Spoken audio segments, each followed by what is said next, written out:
Having convenient access to fresh food options is something people may take for granted. In Duluth, several communities are what's known as a food desert. According to the USDA's definition, that's a low-income area more than a mile away from the nearest grocery store.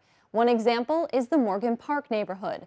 CBS 3's Natalie Grant shares how a group of UMD students are putting their heads together to help make sure everyone in Duluth has access to healthy options. Take a problem and find a creative solution. That's the goal this semester for one cultural entrepreneurship class at UMD. Students are working together to help ease a food access problem in Duluth's Morgan Park neighborhood. They're partnering with community members who are already fighting this issue head on. That includes Carlisha Clark, who has taken it upon herself to serve up free lunches to her neighbors. We're trying to help her and assist her in developing strategy for a business that could be a viable business while still serving the community. During their research, students found access to transportation to be a main problem. The people in Morgan Park, they do a lot of their shopping in one trip each month, so they don't get very much like fresh produce and fresh foods because of the problem with expiration. So their solution, bring fresh food to Morgan Park. We call them little free lunches. So they're kind of designed to act like the little free libraries. We can make them hot or cold boxes. There could be hot or frozen or cold food in there.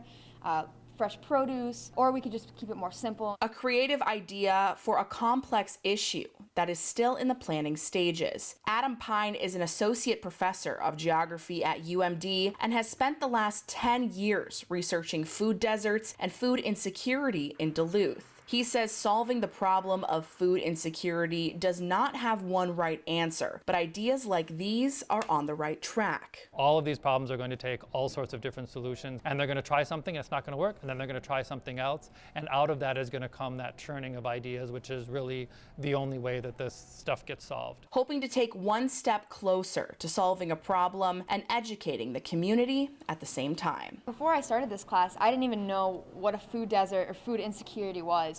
And to know that we have it all around, I mean, Lincoln Park's another one, Morgan Park's one, just in the community of Duluth. And I think that it's important for people to realize it. Students say they'll continue partnering with Clark in future semesters to help make their ideas a reality.